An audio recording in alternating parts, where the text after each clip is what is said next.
What's up, everyone? In this segment of the walkthrough, our 100% Lies of P walkthrough, we're going to be making our way through Elysion Boulevard to find and rescue Geppetto. So let's get started.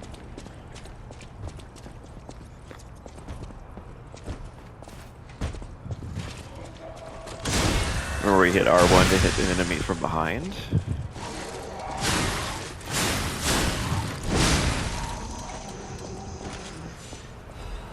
I noticed I have all three of my Fable slots filled, so I'm probably mostly going to just be doing R1 or light attacks to hit enemies.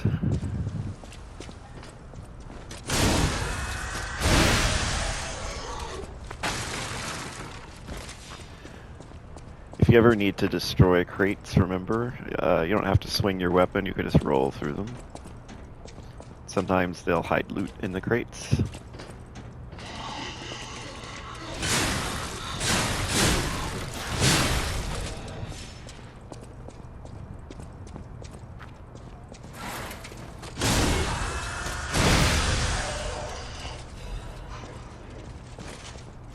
So a star fragment is a consumable that you can use on the major bosses to summon a specter who's like a friendly ally that will assist you in the fight. So it's a way of making the boss fights pretty easy because the boss will hit the specter instead of you, and all you have to really do is get behind the boss and hit them with heavy attacks. So here's a ladder that's a shortcut that we're going to knock down. Once we knock it down, if you die, you'll be able to run over here and come up this ladder to get back more quickly. Elysion Boulevard was a regular rich people row. You wanted fancy boutiques So look and here, shops. there's an enemy that's going to leap down. That was long ago, before the puppet frenzy. This is a shortcut door, but remember, we don't have to waste time pressing the button because we don't see the red light, so we know we're on the wrong side of this door. So we'll open it later. And then here there's a gunman, so we're going to grab him with the puppet string. And now you can see there's kind of a bunch of enemies here.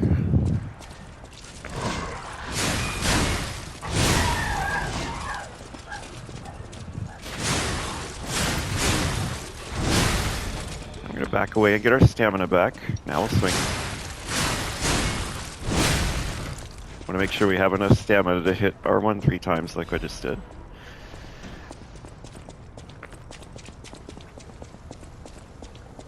So we got a Fable Catalyst and a Throwing Cell there. Just a reminder, a Fable Catalyst is an item that'll give you a Fable charge when you consume it. And a Throwing Cell is like an electricity grenade. So we got a new frame. Let's check that out. It's a big boost to our physical damage reduction, so we're going to equip it. And we have enough capacity to stay under 60%, which is what we're wanting to do. So that we're not slightly heavy. We want to make sure that we keep ourselves underweight.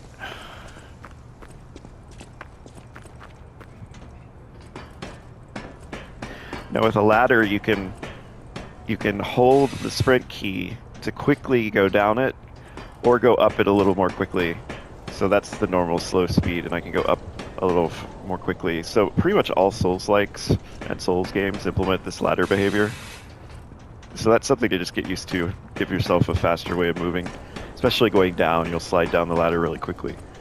Now there's a guy waiting here that's lurking, so we're going to get him to come out. Come on. There he is.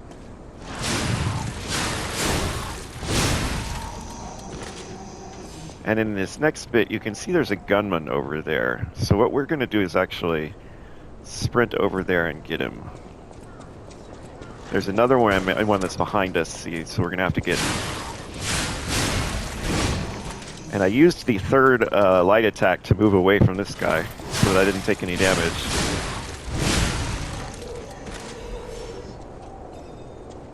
Alright, now we're going to go back across.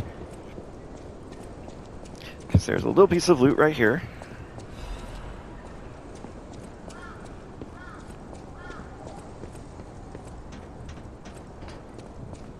And that shortcut ladder is right here. So if you took a bunch of damage from those those enemies and you had to use all your pulse cells, you could go down that ladder, go back to the Stargazer rest, and then just run back to the ladder and run up, and you'd be caught back up. And then you'd be up here with all your pulse cells again. So that's always what to do if things go wrong. The game gives you lots of shortcuts. Alright, this is the same enemy that we fought earlier, so we're just going to let him hit us once. Now we'll do our Fable on him into a charged R2, which should stagger him. And then we can just take him out with our lightest, hitting R1.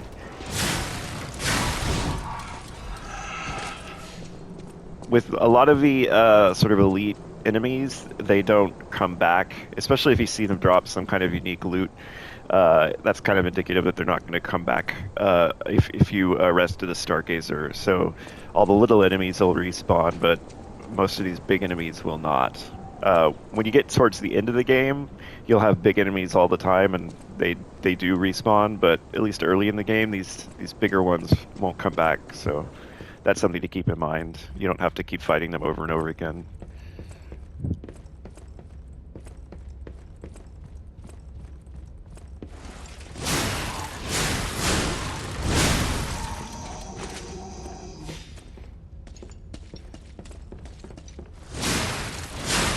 Notice how my light attack can actually hit both of these guys. If the weapon does connect with both of them, it will damage both of them. So now there's an awful enemy here with a long stabbing weapon that will run at you, and if that runs into you, it literally will take away nearly all of your health. So what we're going to do for the rest of this level is whenever we see those guys, we're going to use the puppet string, because it'll interrupt their attack, pull them to us, and then we'll just take them out. Now I'm going to run through the door just to get him to come through. And there he is. They're really easy to take out with just 2 light attacks if you pull them to you with the puppet string. Now, if you look, you probably heard there's a gunman out there. So what we're going to do is run across.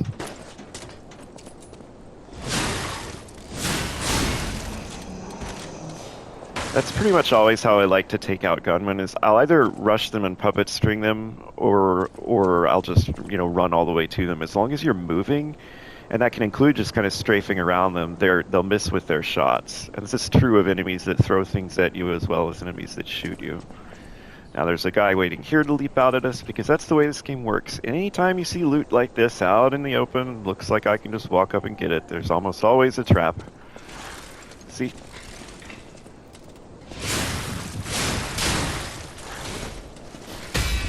That's showing you what a perfect guard looks like.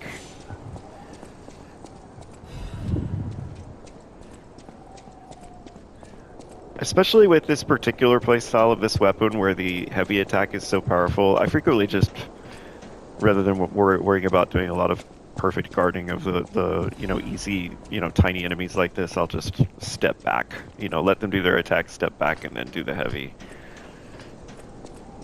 So now we're going to unlock that other shortcut, that shortcut gate that we saw a few minutes ago. That's down here.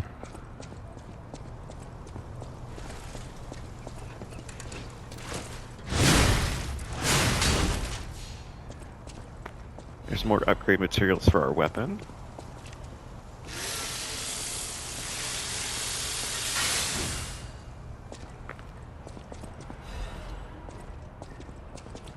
And now we can unlock this.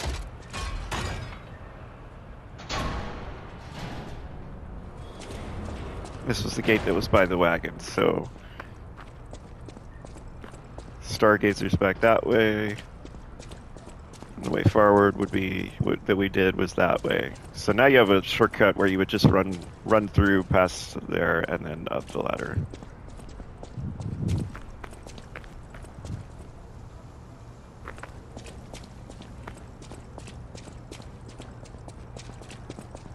So we'll go back through, go back up the ladder.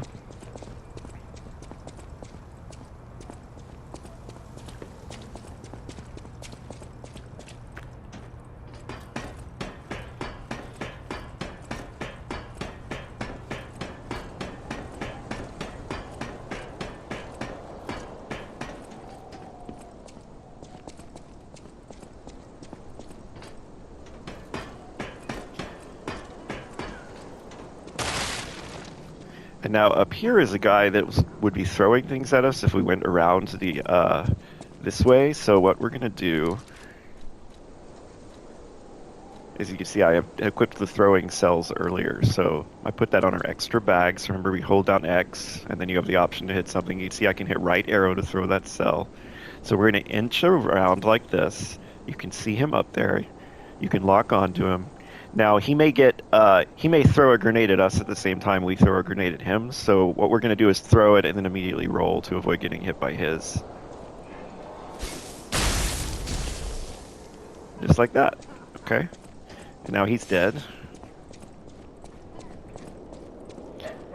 I'm trying to recharge Fables, so instead of ambushing him, I hit a heavy attack. There's a little piece of loot over here. Well, good.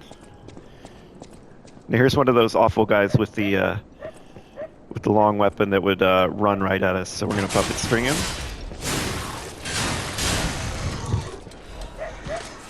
Yes, they're really, really weak. They take some damage from the puppet string, so you only have to do 2 light attacks to get them after pulling them. Here's another one of them. It's a really nice thing about the puppet string is it softens them up too, because it does a little bit of damage. Now here, there's 3 guys. The guy on the right is going to throw electric grenades at you. There's a guy on the left there who was going to try to run at you, so we don't like that guy either. But then there's a 3rd guy hiding. So that's what they're hoping you'll do, is go down this ladder and then be surprised by this guy. So we're going to plunge attack him. Remember, you can drop on him and then hit your light attack. We're going to immediately puppet string this guy. Whoops. So see how bad that is? I messed that up. So now we can run, so he won't hit us. I actually meant to puppet string the pitchfork guy. But anyway, that works out. That's probably the trickiest little segment of this part. You'll likely take some damage there, but that's okay. We got 3 pulse cells for a reason. So we're going to go up this ladder in a second. We want to get this guy before he runs at us. It's another one of those bad enemies.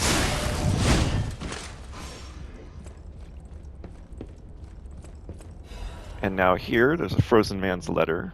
And we'll get a remembrance gesture from reading it. It's very, very important to read everything you get, because you frequently do get, well, I shouldn't say frequently, but you often get things like this from reading. So, and because one of the trophies is to get all the gestures, you want to make sure you do that. So over here, we have a big enemy.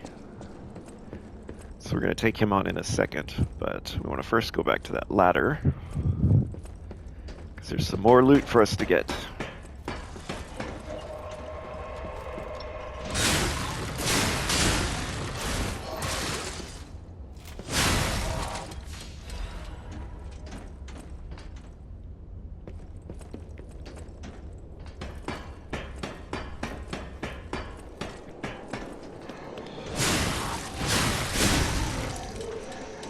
Another guy that would have been throwing things at us. Now there's a hole here. It's another great example, right? You can't really see the hole. The game wanted you to go running and go, and fall down. And then you would have to make a whole other trip back up to get the loot again. But we're too smart for that, so. Now there's an enemy down here that can be plunged, so we're going to do that. And you can see we end up in a room that's just right next to the one that we were in. So the single way forward at this point is to fight this guy. Now, if for any reason you're not comfortable fighting this guy, maybe you've gotten here with no pulse cells at all, you can actually run across this beam, run across the little arena where you would have fought him, and run into that room on the far side. And when you run into that room on the far side, there's another room on the left. So you want to run in there, run to the left, and wait, and the enemy will give up and go away. And then there's a stargazer in that main room. You can actually kind of even see it from here. And you could repair that stargazer, save there, and then come back and fight this guy with full pulse cells. So if you're not comfortable fighting him with say you did get here with no pulse cells, that's what you should do. But we're okay, so.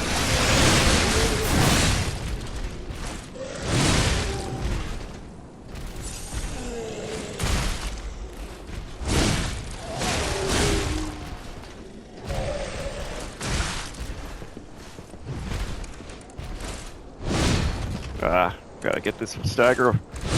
There we go. Hit him. R1. Oh! I've never had that happen before. Oh, but he fell and died. That would have been really frustrating if he had fallen and not died. I've killed that guy a zillion times and I've never actually had him fall off.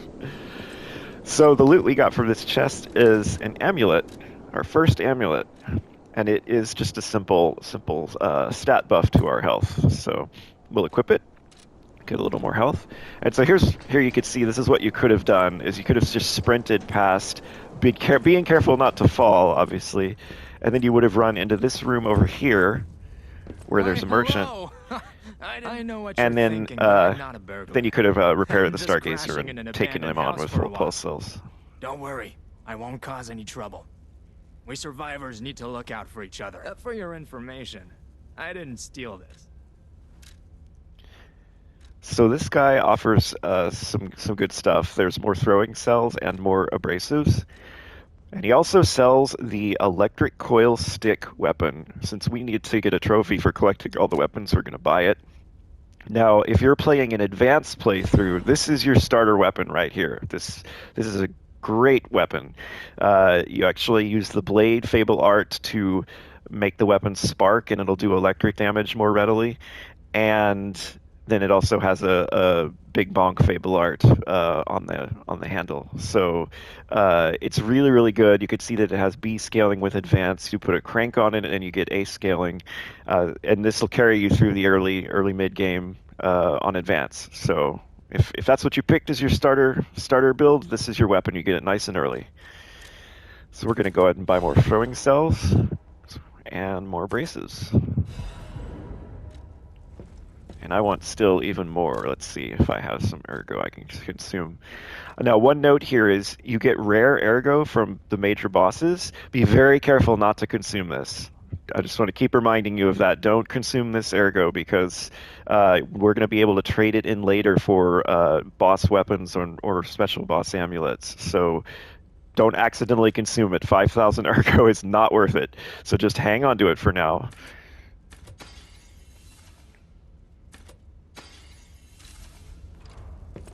For your information. I just wanted to get one more blitz. Now, Jiminy's Iron Protection is interesting. We don't need to buy it, but just to go over how you're supposed to use this. If you ever die, what happens is you leave behind all your ergo that you had collected up to that point, where you died at the point of death, and you have to make basically a corpse run. You have to run back to where you died and collect that ergo. And if you make it back there fine and collect it, you'll be okay. So the time to use something like Jiminy's Iron Protection is, let's say you die far from a Stargazer, and you need to get back to get your ergo, but it's going to be really dangerous, that run back. That's the time to use Jiminy's Iron Protection. Don't ever use it proactively like, oh, I'm in a tough situation, maybe I should use this in case I fail. No, wait, fail first. And then for the run back, that's when you use the Iron Protection. That way, if you mess up the run back, your ergo will still stay in the original spot where you died, and you'll get another opportunity to make a second run back to try to get to it again. And then you can just keep using Jiminy's Iron Protections as long as you need to in order to get back. So that's my advice for how to use it. Don't waste it thinking, oh, this might be dangerous. Save it for when you already messed up and you're making that run back. This eventually will be a shortcut that we can use to recharge our pulse cells before taking on the final boss of Elysion Boulevard.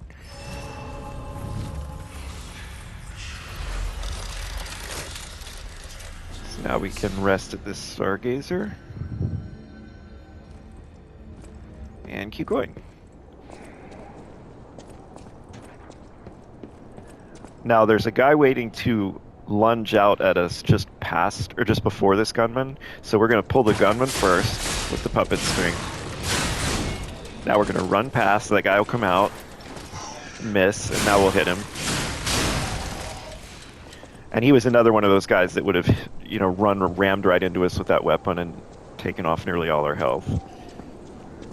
And there's another one of them up here who's going to come around the corner, so we're going to take him too.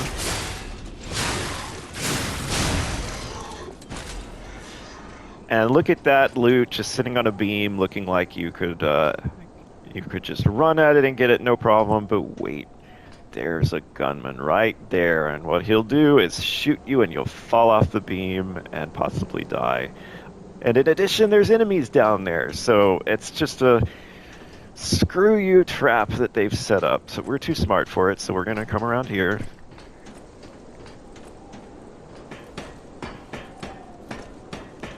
We're recharging our fables, so we're gonna R2 him. Hit him with the charged heavy. There's an enemy that's gonna come up here.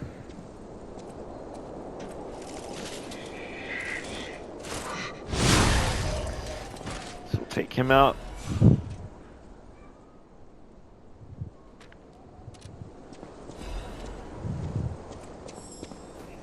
When your lamp glows like this... Wait, I can sense something strange. Jeepers. Is that a butterfly? Why is the Ergo reacting like that? If you want to check it out, I can take point.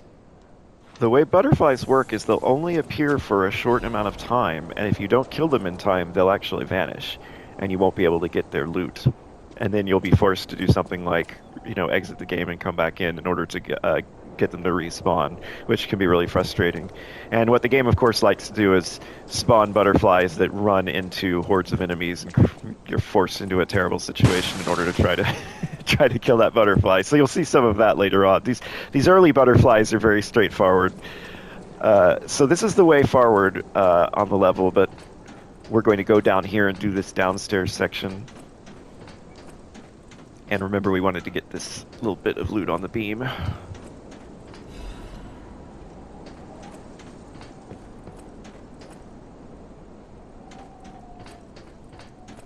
I think I might have actually forgotten a little bit of loot earlier, but I won't worry about it. I think it wasn't that important. Alright, so we're going to go down here.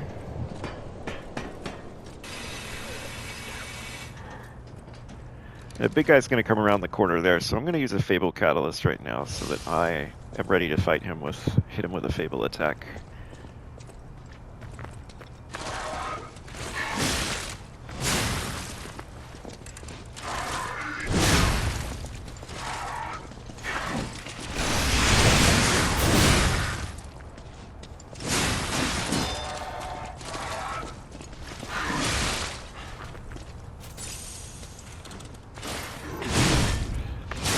It's really hard to get a window on him. Yeah, we messed it up. There it is.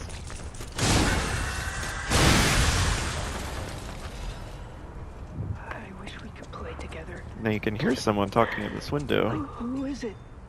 Is that you, Murphy? Oh, I guess not.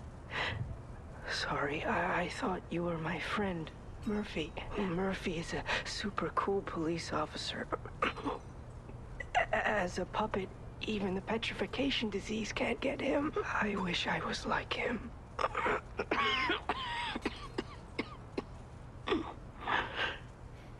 You should leave so you don't catch the disease from me. If only we could play together like we used to, Murphy. I miss you. So this is a little side quest. We're going to find something to bring back to this person. Now watch this. This is a trap. If they run through it, they'll take some damage.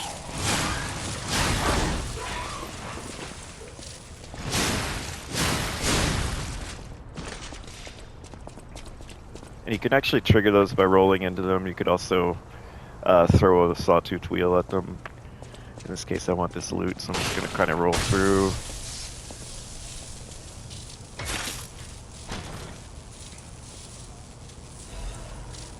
So we got a new converter. Again, you can see pretty much all the stats go up. But now we are slightly heavy, so we're going to need to get our capacity up a little.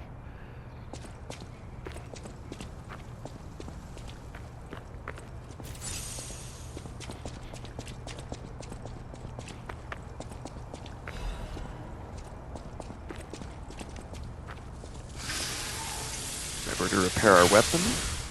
Always keep it in good shape.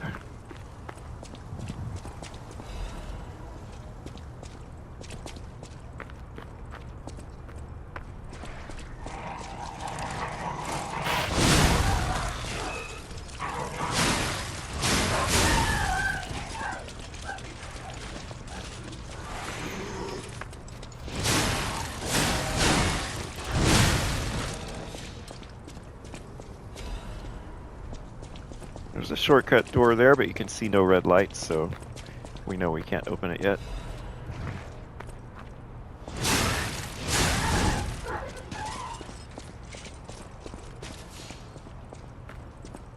I'm working on getting Fable slots back, so I'm going to do some heavy attacking.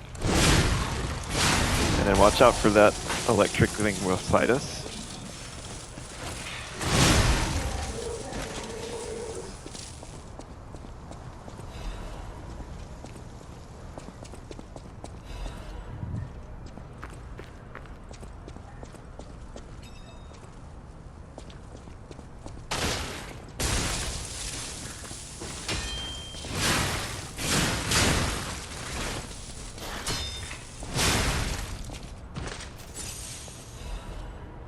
So now you get to see what happens when you're out of pulse cells.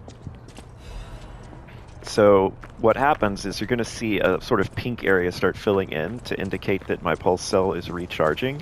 And if I manage to kill enough enemies, I'll get a pulse cell back, and then I'll be able to keep healing. But it'll basically only be one at a time. So when you're in a situation like this is sort of the most dangerous because you've kind of run out of heals, essentially.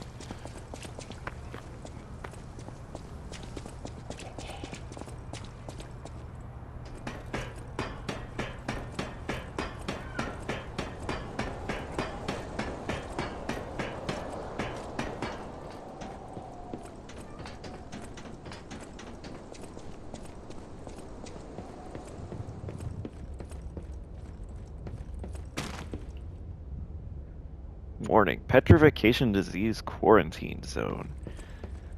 So we're learning about the petrification disease. Maybe that's why everyone's hiding in their homes.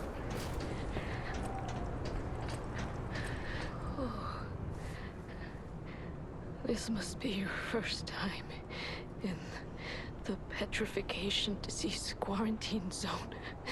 For most people, this is their last stop. You are a good Samaritan for coming all the way here. Kind one. May I ask you a favor? My family took my baby from me and sent me here. They said it was for my own good, but it was heartless just the same. A baby must be with its mother. Please go to Quart City Hall and bring me my baby. We'll agree to do this. Kind one. I can finally see my sweet Elena's face again. Please hurry.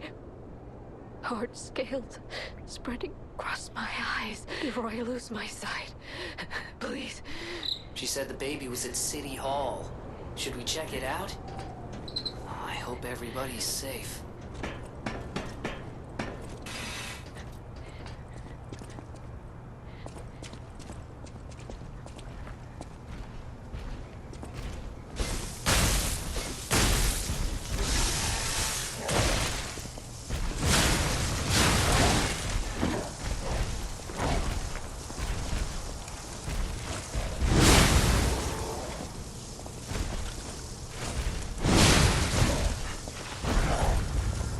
This guy can be kind of tough, which is why I softened him up with throwing cells and he drops a really, really good motivity. And you heard that clank there? That was the sound that indicated I got a pulse cell back. So I just used that to heal.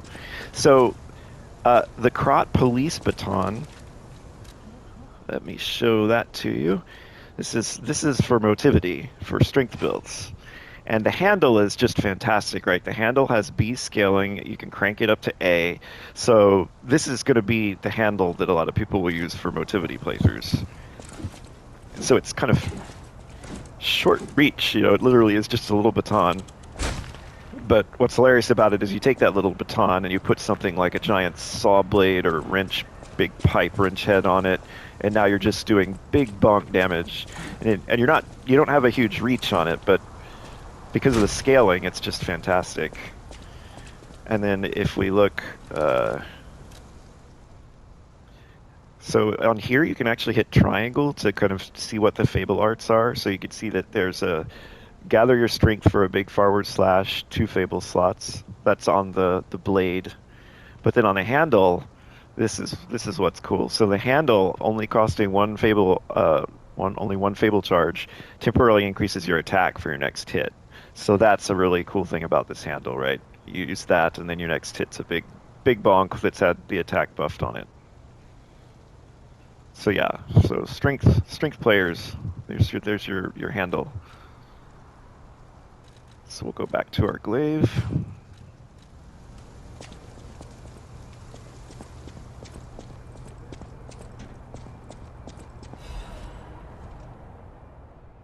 I'll just put these writings, things to read up on the screen. You could pause the video if you want to read them. So yeah, at both ends of this quarantine zone, we had signs warning us about it. So there'll be a dog to get here. We're gonna puppet string him over because there's another enemy. So these guys, if you perfect guard them, you have the opportunity to get the trophy for destroying an enemy's weapon. You can get that on these easy mobs like this. See that? See how it perfect guarded? He tends to parry your first hit, and when you hear that clang, that's your warning that you'd better perfect guard what's coming, because he's going to counterattack you. So here's the shortcut door. And this leads back to that loop at the bottom that we did that had all the little electric traps. And as we walk up here, an enemy's going to bust out.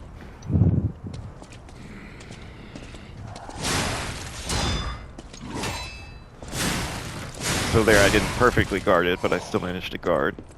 And then in here is that elevator that goes back up to where that merchant was. So this is our shortcut.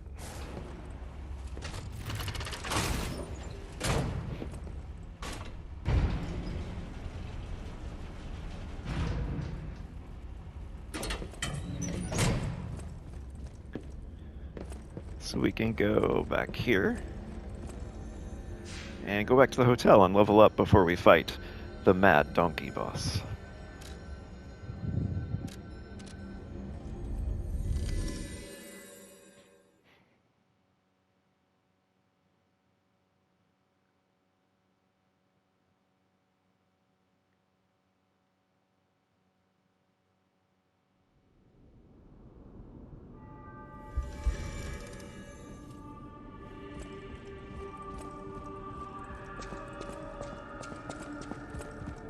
We can check in with everyone.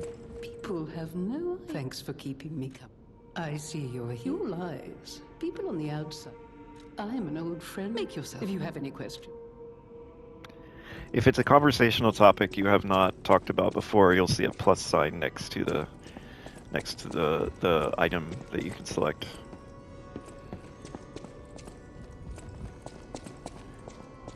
And eventually the merchant that's going to sell us things for the rare ergo, like the Parade Master ergo that sells the boss weapons, will end up here. So keep that spot in mind. Welcome to I'll use my power to help you. So since we're slightly heavy right now, we're going to get our capacity to 12. We'll take our vitality to 11.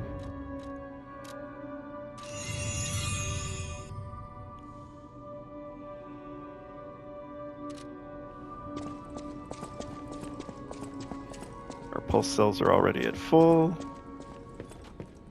I know my way around. Alright, so now we can head back and fight the boss.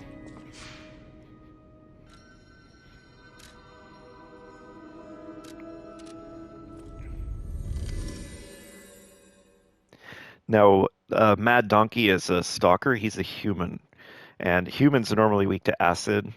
Electricity doesn't do, is not as effective against them, but it's still extra damage, so we're still going to do a Blitz Abrasive and maybe toss a cell at him.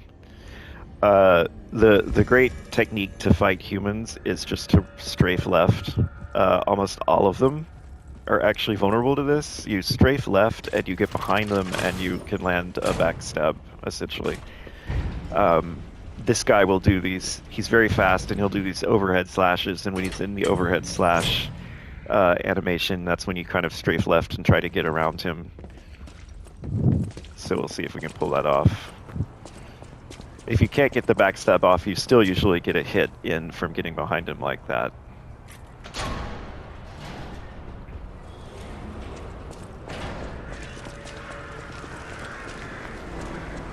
Remember this puppet that's hanging from the bridge. We're going to come back here later to solve a puzzle. So here's the mad donkey. I'm going to kind of plow through his... You know what caused the puppet never mind. frenzy, don't you? You're their maker, practically their father. You and the alchemist scheming together. Tell me the truth. What's your problem? I'm here for the old man. Get lost. Wait. I know you. Or more like, I know what you are. You're the devil's pup. Can't sneak past me. Die! So he's invulnerable at first. We're kind of like, so we're going to run away here. I'm going to, remember I have X-Brace on my bag. So that's what I meant by, you saw how I strafed. So you gotta get him in the middle of the arena in order to... And he tries to like...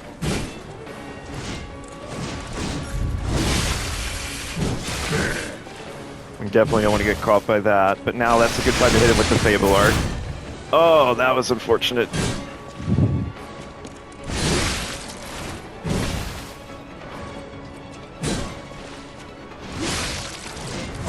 Dream or a nightmare? Stop showing up already. So there, see, we got it off. So that's the trick with this guy.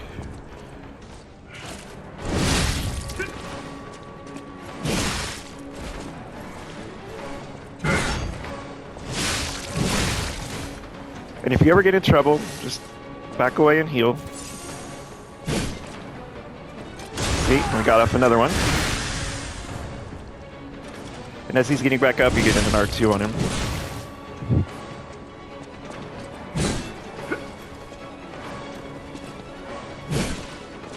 See, just over and over again, he's vulnerable to that trick. Cursed puppet! Back again!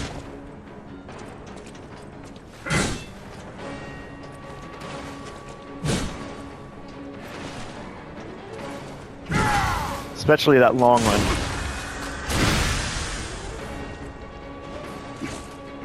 Well, that's the key to beating this guy.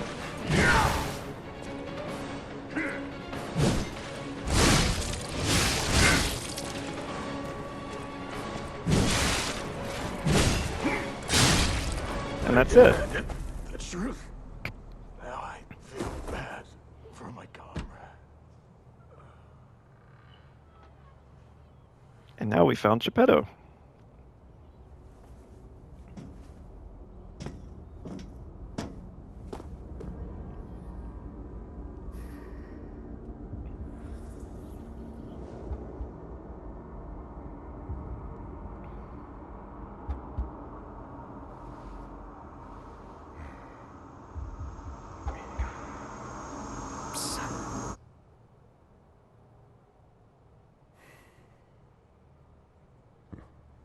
Finally, we meet, son.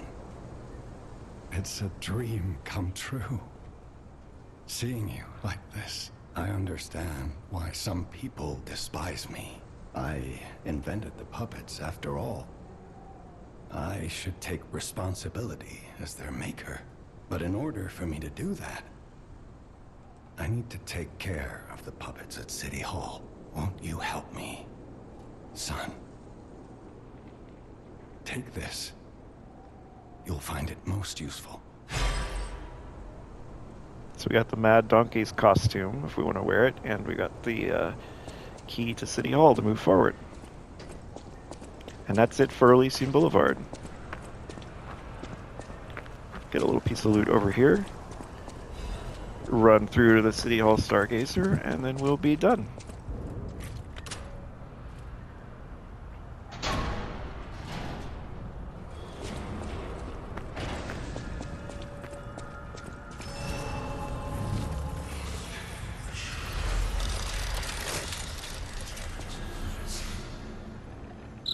About that weapon assembly tool you were talking about. If you find any more weapons, let's try using them here. So you can now put weapons together from the Stargazer. So boss weapons, which is actually kind of what this Crescent Glaive that we got is, we can't take it apart, but basic weapons can be taken apart into a blade and a handle. So you mix and match, essentially. You pick what handle you want, and you pick what blade you want. And the two Fable Arts you'll have access to will be the Fable Art of the corresponding blade and handle. The way the weapon moves, like its reach, its move set when you swing, light or heavy attacks will be determined by the handle, but then the blade can have effects on it. Maybe the blade does more stagger damage, or the blade is what does fire or electric damage. Like if you put the electric coil stick head, that's what's actually doing the electric damage. So you can basically build the weapon you want. One of the good examples I mentioned earlier is the Krot Police Baton, right? That handle is fantastic, but most people don't use the head, so they get some other kind of big bonk thing that they put on it, like the live puppet axe or a big pipe wrench head, and they throw that on the handle, and then they've got their motivity weapon. So let's go back to the hotel, level up, and then we will be done.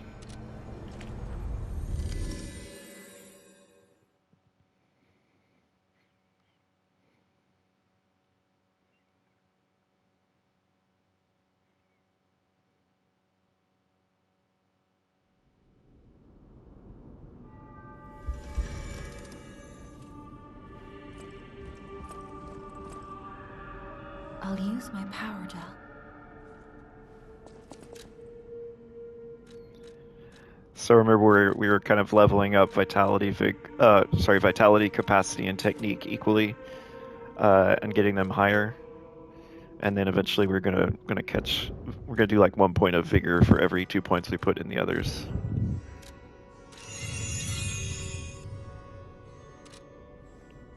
Let's see if we have any ergo also that could get us a level. I'll use my power to...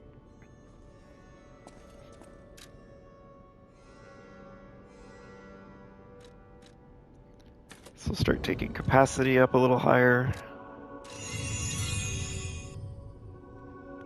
So yeah, we kind of consider vitality, capacity, and technique equally important because we're trying to get them up to around 30-ish ultimately.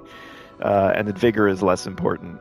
It can end up at something like 20 and be lower.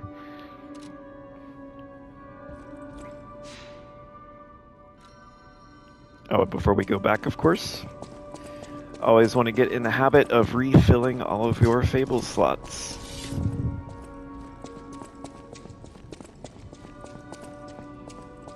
Then we'll head on back to Krot City Hall, and that's where we'll pick up next time.